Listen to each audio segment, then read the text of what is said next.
Hey guys, welcome to another New World video. Well guys, some huge news for the future of New World in yesterday's Forged in Eternum. I wanted to cover it yesterday, but unfortunately my computer was having some issues, and it took me well into the night to get everything working, which figures. We sit here for weeks without much to talk about and nothing overly important or exciting happens, and the minute something does, it's of course when our video cards decide to crap out. Anyway, it is what it is and we're up and running now, so let's just get into it and talk about it. So, they covered a ton of stuff in the Forged in Eternum, but the main thing everyone in the community is talking about is of course the removal of wards and banes and potentially resilience by the end of 2023. This, although not really unexpected based on the community feedback they've been getting, was for me a bit of a surprise. I always knew that they would eventually phase it out, but I thought it would come much later when there was a little more in place to either replace it or replace the loop that it created. I mean, I completely understand why they removed it, as well as understand why people dislike it so much. I just hope they plan in future to flesh out the game much more and make its removal not completely remove motivation to do anything.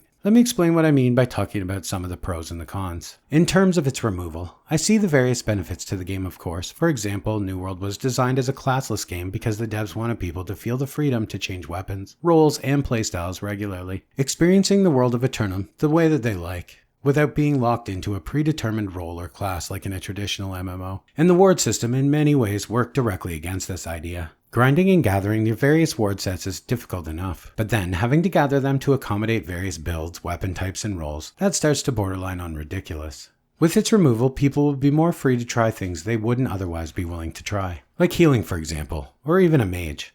I've often considered playing these roles, but never have actually committed to it. This is of course because all the ward sets that I've already collected and leveled to 625 are centered around strength and dexterity, because that's what I usually play. And there was no way I was going to go out and farm all of these again with focus or intellect. That's just too much. So, with it removed, I think you might see a lot more people trying new things. Another reason I think everyone is glad to see it removed is because it was creating a strong way for people to gatekeep content. I think wards and banes were added to the game, as Scott hinted briefly, as a measure of progression. Like over time you picked up a piece here and there and worked them into your gear, and you would go stronger when facing certain monster families, giving you the feeling of growing more powerful. But instead what happened, of course as it always does in these games, the community instead made it a gatekeeping benchmark.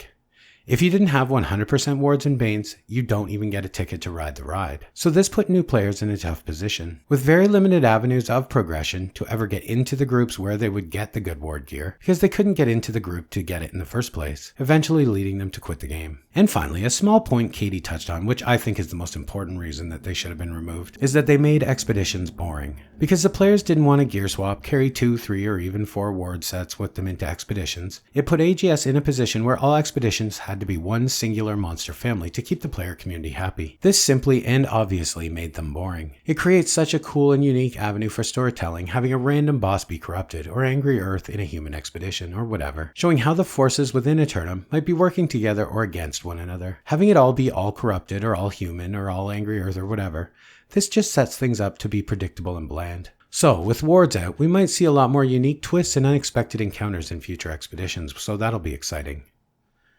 So overall, I like the removal of the wards and banes, and I think it's good. But it does leave us with a few questions. For one, what happens to our Bane trophies? Like, Bane will still be a thing provided by trophies, much like Ward using the potions. Probably, but it just leaves the question up in the air. And also my main concern.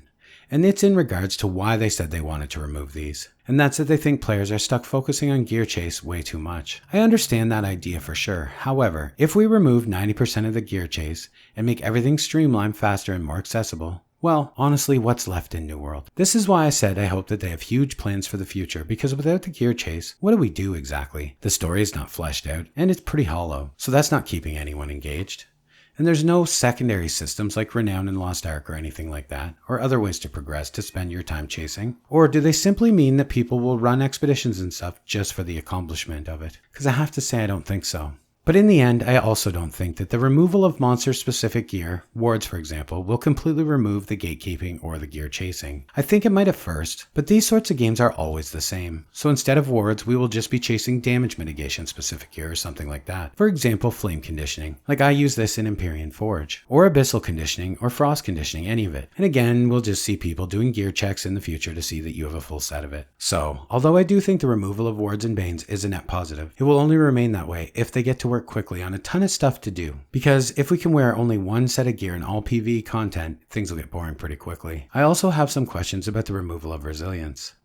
They didn't talk about it other than a brief mention of it being removed with the wards and the Banes. And I wonder, was it him misspeaking or us misunderstanding? And are they actually removing resilience? The removal of resilience will be a massive change to the playstyle, armor choices, and the meta shakeup. I think it would be the biggest change to date when it comes to PvP gear. Maybe I'm wrong, but I really think so. Like, would light armor even still be viable in PvP without resilience? Or would it be one-shot contest between everyone? Most likely though, if they did remove it, I think we'd see a potion or something like that added, the same way they have for wards, that lowers the crit chance or the overall crit damage in PvP. So that's something I will definitely be keeping an eye on in the future to see how it rolls out. Now, to answer all of your questions I've been getting from people asking whether they should be upgrading their gear or doing anything like that for progression because of all these changes that are coming, I would again say yes. Play as normal. The things that they're discussing in these videos are like 5 or 6 months away. That's a long time. So unless you plan to quit till then, you're going to need gear to deal with the current game. So I would just continue playing as normal till it hits and see what exactly it entails. What do you guys think about these changes? Do you love the removal of Banes and wards? Or do you think it'll leave us with too little to do in the end? Let me know in the comments. And as always guys, thanks for watching and I will see you in the next one.